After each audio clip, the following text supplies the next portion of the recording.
Elle n'a jamais été de celles qui dramatisent Vanessa Paradis. Elle préfère les silences aux déclarations, les nuances aux slogans. Et pourtant, à 52 ans, elle laisse enfin affleurer une vérité simple presque, gênante par sa sobriété entre elle et Catherine Deneuve. Une distance s'est installée, pas une rupture, pas une guerre, une distance, celle qui se glisse parfois entre deux femmes que tout rapproche sur le papier la France, le cinéma, l'élégance, une forme d'exigence, mais que le temps, les cercles et la pudeur finissant par tenir à l'écart. Vanessa Paradis, enfant devenue icône très tôt à travers la musique, l'image, la mode, avec cette fragilité solide qui la rend insaisissable star à 14, puis actrice, puis guerrière, puis artiste qui avance en biais sans jamais se livrer tout à fait. En face, Catherine Deneuve, une figure monumentale née en 1943, un mythe français construit sur la maîtrise, la retenue et cette autorité calme qui n'a pas besoin de hausser la voix pour occuper l'espace. Ce qui trouble ici, c'est n'est pas la distance elle-même, c'est ce qu'elle raconte de la vie réelle derrière les images publiques. Parce que de l'extérieur, on imagine facilement une filiation naturelle, la jeune devenue femme et l'aînée devenue légende. On imagine des conseils, des dîners, des confidences dans les coulisses. Mais le cinéma français, en vérité, est souvent un monde de croissements rapides. On se salue, on s'admire, on se regarde travailler, et l'on repart dans sa trajectoire.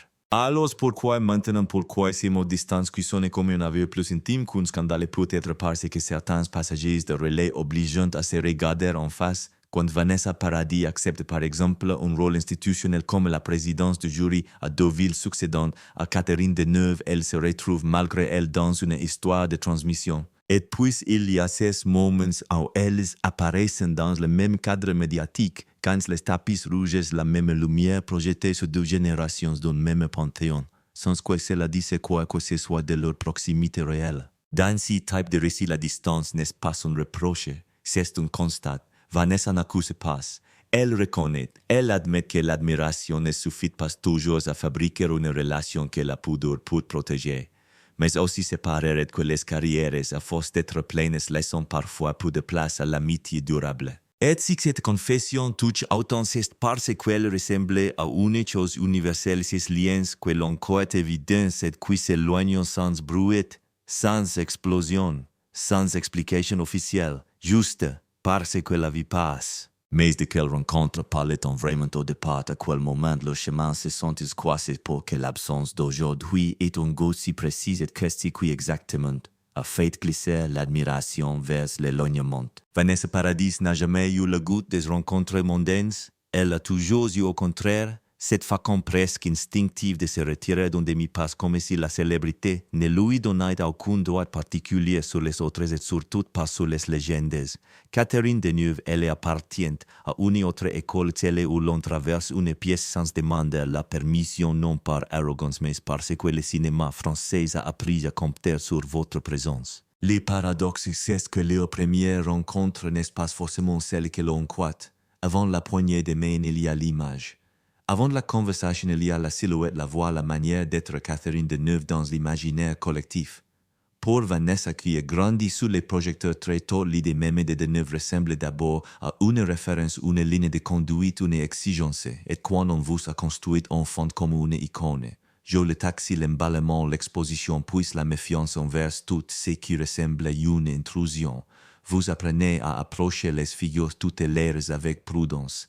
Le portrait récent qu'aime le magazine du Monde dresse de Vanessa insiste justement sur cette vigilance si il reflète de protection, cette manière de garder l'intime hors de portée. Alors quand c'est quoi sont elles vraiment les archives donnant des jalons mais rarement la scène complète. On trouve par exemple une trace médiatique aux Léos, nom sont réunis datés du 23 juillet 2012, dans un contenu hallucinant, une interview où Vanessa Paradis et Catherine Deneuve apparaissent ensemble aux côtés de Dominique Blanc dans une séquence liée à certains éléments chauds. Si il n'est pas un film qu'elles partagent, c'est plutôt un espace commun, celui du commentaire, de la mémoire, du cinéma, de la culture partagée. Et c'est souvent là que les véritables rencontres se produisent dans ces milieux, non pas sur un tournage, mais au bord d'un héritage quand on vous demande d'avoir un avis, une place, une légitimité. Dans ces moments-là, l'écart de génération ne se dit pas, mais il se ressent.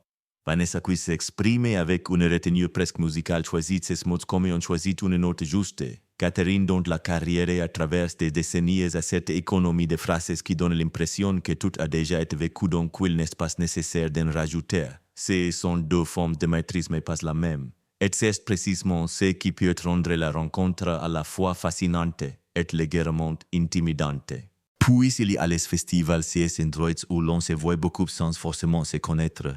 Cannes, par exemple, aligne les apparitions comme des constellations, une montée de marché, un photocall, un dîner, un salut rapide.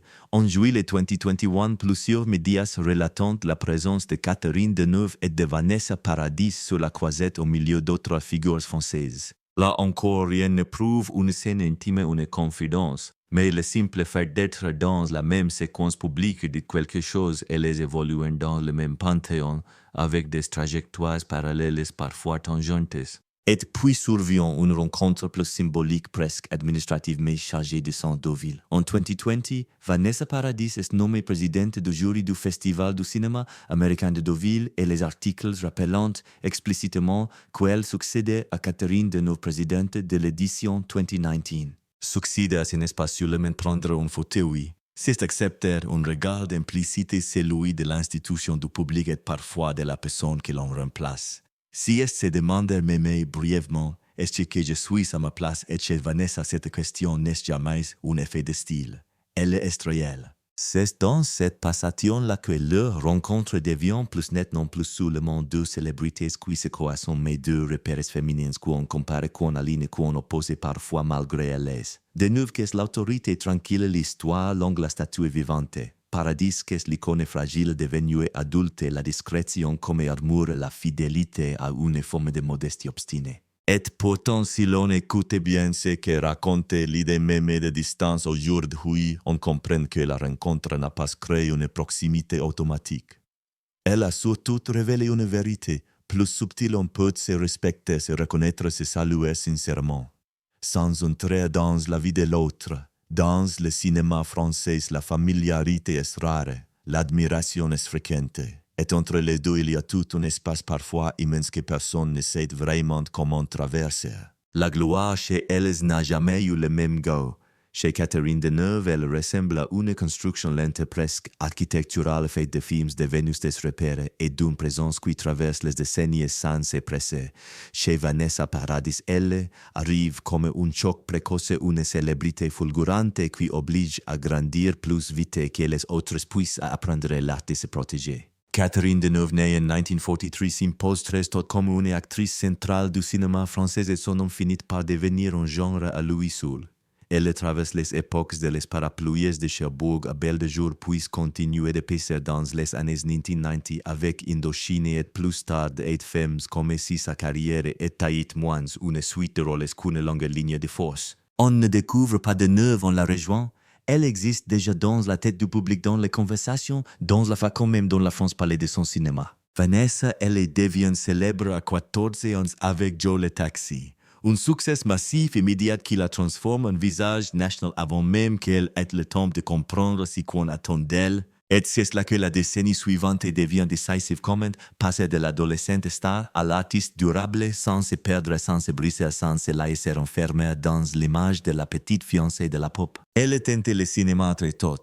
À 16 ans, Noce Blanche la propulse dans son registre, plus grave, plus exposé aussi, et elle reçoit le César du meilleur espoir féminin. Si elle n'est pas seulement une récompense qu'est une légitimation, à cet instant elle ne joue plus seulement Vanessa Paradis, elle devient actrice aux yeux d'un milieu qui a ses codes et ses hiérarchies, ses gardiens du temple. Puis la mode s'en mêle comme un second langage.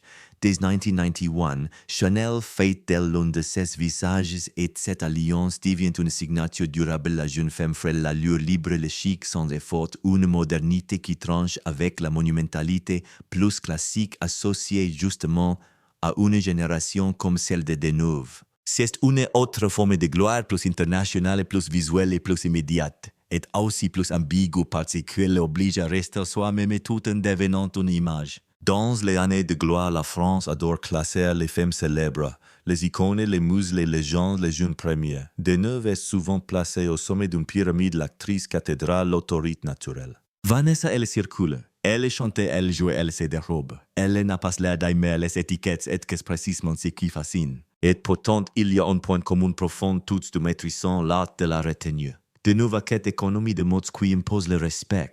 Vanessa a cette pudeur qui rend chaque phrase précieuse comme si parler trop faudrait venir à perdre quelque chose. Ce sont deux femmes publiques mais l'intime reste verrouillé. Chez l'un comme chez l'autre, la gloire ne donne pas droit à la confession. On comprend alors pourquoi même au sommet de la proximité n'est pas automatique. La gloire rapproche les non pas forcément les êtres. Elle crée des parallèles, des comparaisons, parfois des fantasmes de transmission, mais elle laisse aussi chacune dans sa bulle une agenda des entourages, des fidélités artistiques des territoires, de nouveau appartiennent à une histoire longue du cinéma d'auteur et des grandes figures. Vanessa avance dans un monde plus hybride où la musique, l'image et le cinéma se répondent sans cesse. Et c'est pour être. Là déjà que la distance commence à naître non pas dans un conflit, mais dans le rythme même de leurs vies. Quand l'un incarne la continuité d'une tradition, l'autre incarne la fuite en avant d'une génération. Exposé très tôt puis obligé d'inventer sa propre manière de durer. Mais alors, à quel moment ce décalage de trajectoires devient-il un décalage de relations à quel endroit précis entre les mondanités, les festivals, les gestes polis, quelque chose cesse-t-il de se nourrir et surtout est-ce que cette distance est un choix, une protection?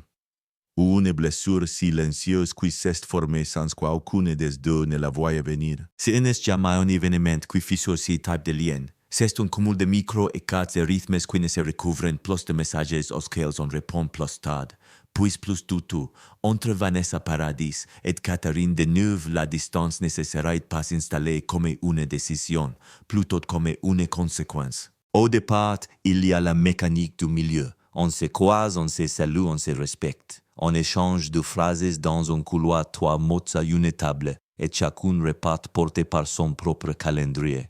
Mais alors, quand on commence à être comparé à quelqu'un à être posé juste après elle dans une suite logique, tout change. Ce n'est plus seulement une admiration, c'est une position. Deauville, par exemple, n'est pas un simple festival. C'est une vitrine, un poste, un symbole. En 2020, quand Vanessa devient présidente du jury et qu'on rappelle partout qu'elle succédait à Catherine Deneuve, la passation n'est pas qu'un détail de communication, elle devient une narration nationale. Et là, les fissures commencent souvent dans la manière dont les autres parlent de vous, la relève, l'affiliation, la nouvelle icône. Comme si deux femmes ne pouvaient exister qu'un miroir. Comme si l'une devait naturellement entrer dans la vie de l'autre. Pourtant, Vanessa n'a jamais fonctionné ainsi. Depuis son adolescence exposée, elle s'est construite sur une forme de vigilance, une prudence presque instinctive inversée que la presse et le public réclament. Le portrait publié par le magazine du Monde insiste justement sur cette trajectoire, une statrice toute qui apprend à verrouiller l'intime et à contrôler son image à se protéger. Or, Catherine Deneuve, elle n'a pas eu besoin de se protéger de la même façon. Sa génération a appris à imposer le silence comme un principe presque, une discipline plutôt que comme un bouclier. Mais alors, comme deux retenues pouvant-elles s'accorder quand l'une s'était parce qu'elle est souveraine et l'autre c'était parce qu'elle a été blessée, la même absence de mots ne dit pas la même chose. Et il y a un autre facteur, plus humain, plus brut, le temps qui rattrape le scope. En novembre 2019, Catherine Deneuve est hospitalisée après un accident vasculaire ischémique selon les informations communiquées à la presse par son entourage. Si ce genre d'épisode ne fait pas scandale, il fait mieux que quand il recompose la vie, il resserre les cercles, il change les priorités. Tout ce qui était mondain devient secondaire, tout ce qui était simple devient logistique. Ce soir-là, il est possible que Vanessa ait ressenti quelque chose de très particulier, non pas une peur spectaculaire, mais une prise de conscience. Les légendes ne sont pas éternelles. Et paradoxalement, cette conscience peut aussi éloigner, parce qu'on ne sait pas déranger, parce qu'on ne sait pas quelle place prendre, parce qu'on ne veut pas paraître opportuniste en se rapprochant à un moment fragile. Pourtant, le milieu ne laisse pas ce genre de délicatesse tranquille. Il commente, il interprète. Il observe l'absence comme il observait la présence. Il se demande pourquoi ne les voyons pas ensemble comme si la relation devait être prouvée, photographiée, validée. Et les fissures se nourrissent de ces malentendus. Vanessa plus que jamais protéger ses frontières, ses enfants, sa vie privée, ses choix d'apparition. Catherine L. de Mure, une figure que tout le monde sollicite, projette, raconte, deux cercles d'entourage, deux rythmes, deux façons d'exister en public. Ce ne sont pas des fautes, ce sont des systèmes. Et parfois deux systèmes compatibles sur le papier, ce sont de s'y toucher dans la réalité. Alors la distance devient concrète, presque administrative, on passe par des intermédiaires, on s'écrit via des attachés de presse, on se fait dire elle est très prise, elle est en tournage, elle est en repos. Les mots restent polis, trop polis, et dans cette politesse, quelque chose se refroidit. Mais alors, est-ce une distance choisie, assumée presque, sinon est-ce un éloignement subi d'une accumulation de prudences et de non-dites, surtout à quel moment Vanessa, qui déteste l'excès fini, elle pas sentir que ce silence la mérite d'être nommé. Il y a des crises qui ne font pas de bruit et qui pourtant déplacent tout, pas parce qu'on s'est fâché, mais parce qu'un pays change d'époque et que chacun se retrouve somme de choisir une posture en mouton comme. Pour Vanessa Paradis, qui a toujours préféré la nuance et l'esquive, cette violence-là est particulière. Elle ne vient pas d'un tournage, ni d'un plateau, ni d'un rumeur. Elle vient d'un débat qui dévore la France entière. En janvier 2018, Catherine Deneuve se retrouve au centre d'une polémique d'ampleur après la publication, dans le monde d'une tribune collective défendant une liberté d'importuner au nom de la liberté sexuelle. Le texte déclenche des réactions immédiates, des réponses publiques, des fractures nettes dans le paysage féministe et médiatique. Et quelques jours plus tard, Deneuve reprend la parole, présente ses excuses à des victimes qui auraient pu se sentir agressées par cette tribune tout en expliquant sa position. Mais alors, pourquoi parler d'une crise entre Vanessa et Catherine alors qu'aucun scène, aucun affrontement, aucun mot direct n'a été rendu public parce que parfois la crise n'est pas interpersonnelle?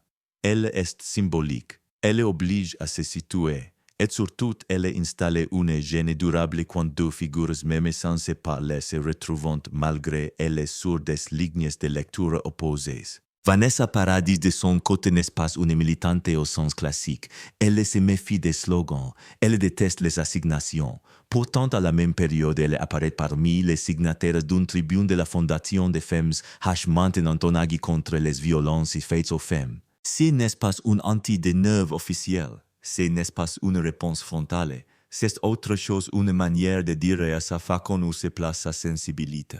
Et la fissure de la partie précédente prenant une autre consistance, parce que la distance désormais n'est plus seulement une question d'agendas de génération, de cercle, elle devient une question d'époque. Et l'époque en France peut être impitoyable, elle transforme des nuances en positions de signatures en drapeaux.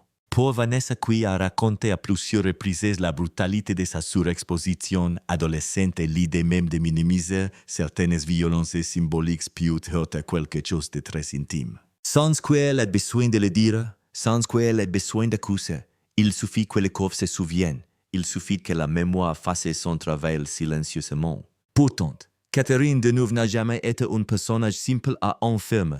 La polémique de 2018, elle la traverse en femme de son temps, mais aussi en femme d'une autre époque avec ses mots, ses réflexes, sa manière de protéger une idée de liberté. Et lorsqu'elle s'excuse auprès de certaines victimes, ce n'est pas un reniement total, c'est une tentative de réajuster, de calmer, de reprendre la main sur un malentendu.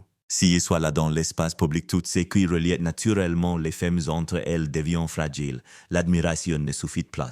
La filiation supposée devient suspectée. On scrute, on attend, on veut savoir, et toi et tout est avec qui. Et comme si cette crise d'époque ne suffisait pas, une autre crise arrive, plus brute, plus humaine, impossible à débattre la santé.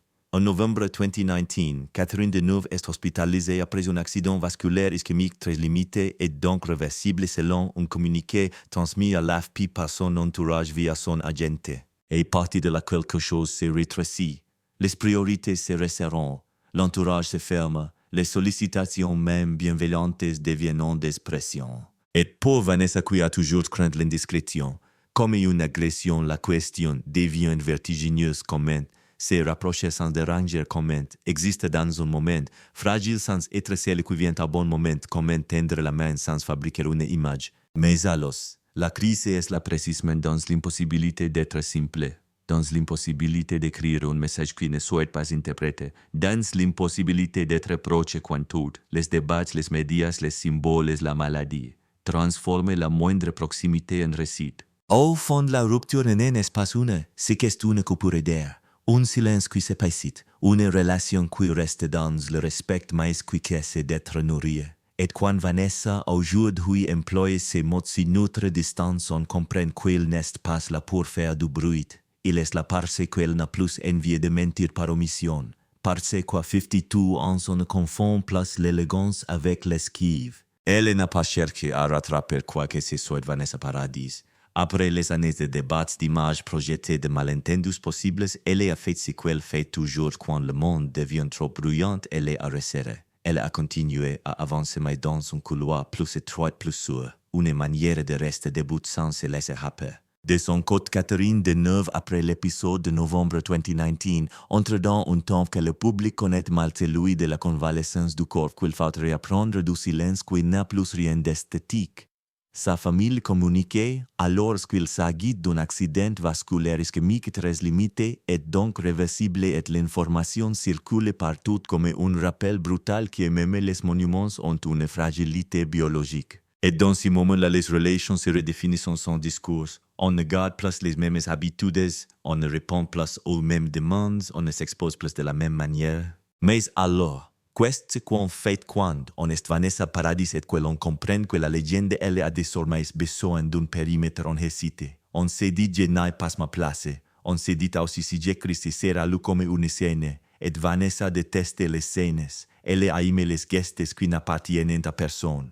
Pendant que de nouveau se rétablit, elle revient progressivement vers ce qu'elle connaît depuis toujours le travail, le tournage interrompu pour reprendre l'actrice elle-même racontera plus tard combien ses retours étaient étranges, presque irréels. Elle parlait d'un plateau où on était dans ces tsunamis où l'on recommence tous masques et elle confiait que retourner dans des décors d'hôpital pouvait être troublant après des mois passés réellement à l'hôpital. Si il n'est pas une déclaration spectaculaire, c'est une phrase de quelqu'un qui revient d'un endroit où l'on ne jouait plus. Et puis il y a ces moments publics qui n'est pas qu'un tapis rouge Cannes en juillet 2021.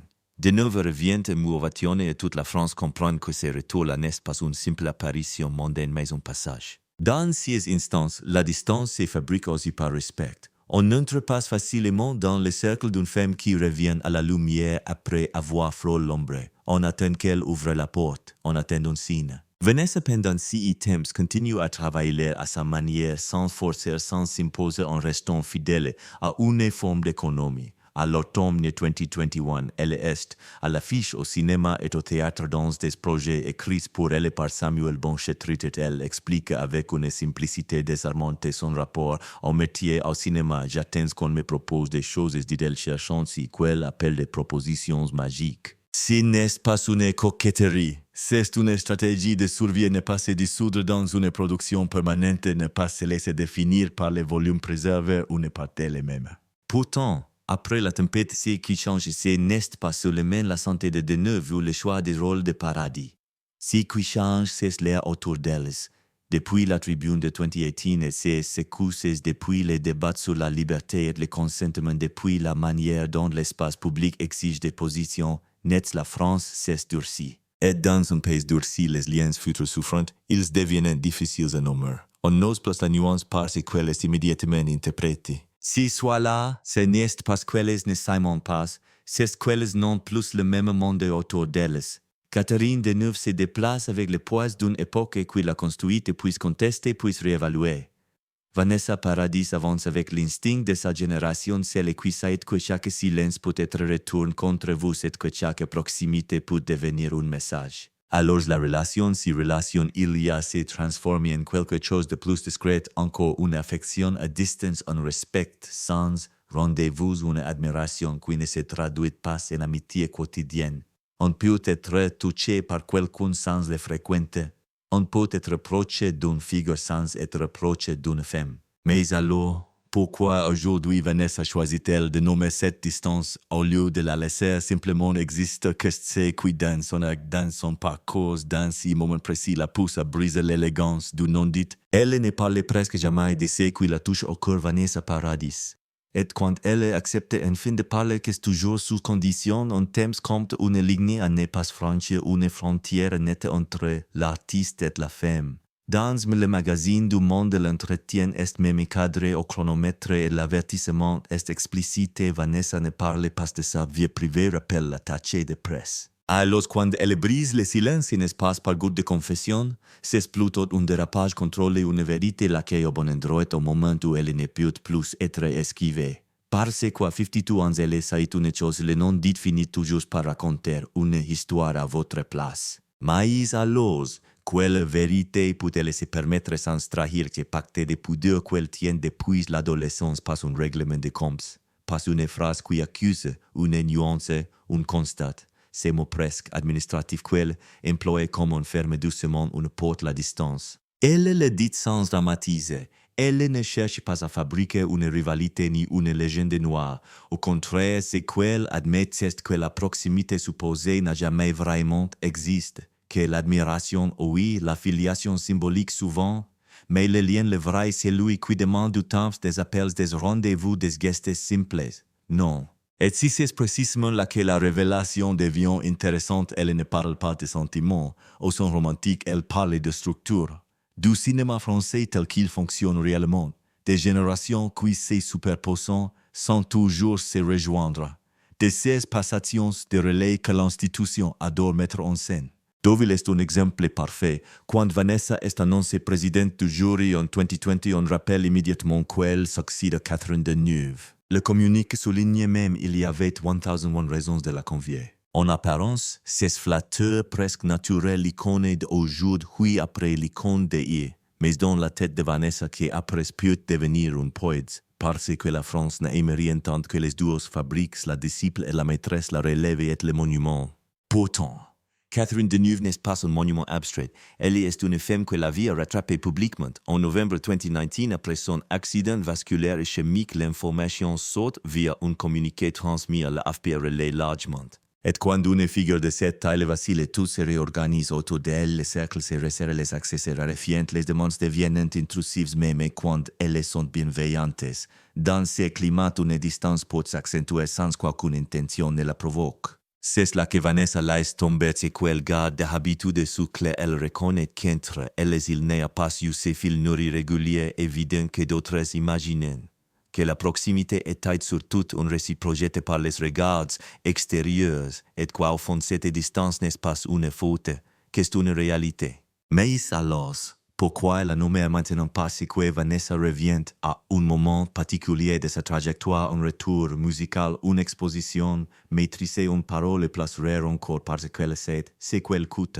Dans le même portrait du monde, elle évoque ses fidélités artistiques et prononce quelques phrases qui dit tout de sa manière d'aimer.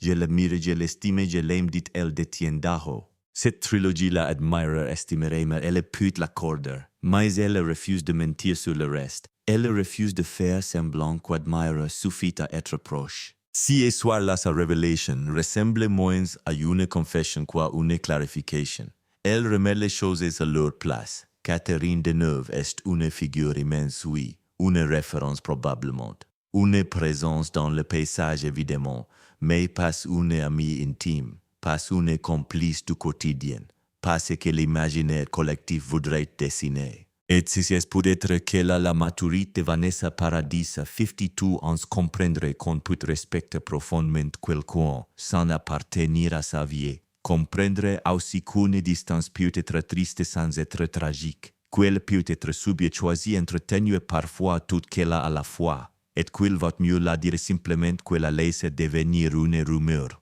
Alors elle brise le silence à sa façon sans fracas, en laissant une phrase exister, une phrase qui ne règle rien mais qui met fin aux illusions, une phrase qui ferme la porte au roman inventé et ouvre enfin un espace plus frais. Elle ne cherche pas à avoir raison Vanessa Paradis. Dans ce qu'elle admet aujourd'hui, il n'y a pas de victoire, pas de vengeance, pas de phrases faites pour brûler l'autre.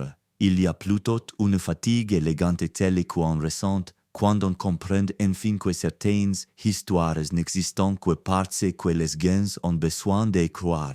La France a aimé ces duos, elle a aimé imaginer une continuité nette, une transmission évidente et la jeune muse devenue éphémère, l'icône devenue repérée. Et quand deux visages semblent faits pour se répondre le même pays, la même industrie, la même retenue, le public comble les blancs. On invente des dîners, On suppose des confidences, on transforme deux trajectoires parallèles en une relation. Mais la vie réelle est rarement aussi bien scénarisée. Si que Vanessa met au jour en prononçant ces mots distance qu'est une vérité simple que l'on oublie trop souvent dans ces milieux, l'admiration n'est pas une intimité, le respect n'est pas une amitié. La filiation symbolique n'implique pas un lien vivant. Et parfois même quand il n'y a aucun conflit, la relation ne se construit pas parce que personne n'a vraiment le temps, l'espace où l'élan pour la faire existe. Catherine Deneuve dans l'imaginaire est un continent. On la regarde comme on regarde une montagne, elle a toujours été là. On n'ose pas toujours la fréquenter. On la contemple, on la cite, on se place par rapport à elle. Et qu'est-ce peut-être la déjà que la distance se fabrique quand l'une devient un repère tellement grand qu'il l'intimide au lieu d'inviter. Vanessa, elle n'a jamais aimé être posée sur un piédestal. Elle a appris trop tout ce qu'écoute une image et commente un personnage. Public peut vous voler votre propre voix. Elle sait que dans ce métier, chaque rapprochement devient un récit, chaque silence devient une interprétation, chaque sourire devient une épreuve. Alors elle avance à sa manière avec une fidélité féroce à son intimité, avec cette pudeur presque obstinée qui parfois protège et parfois isolée.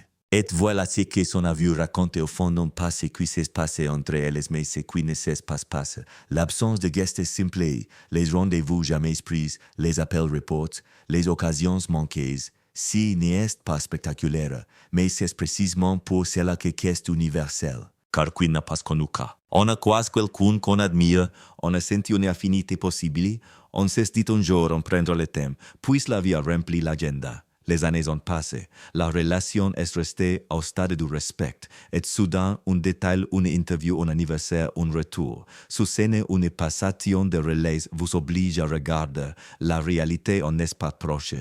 On ne l'a jamais vraiment été.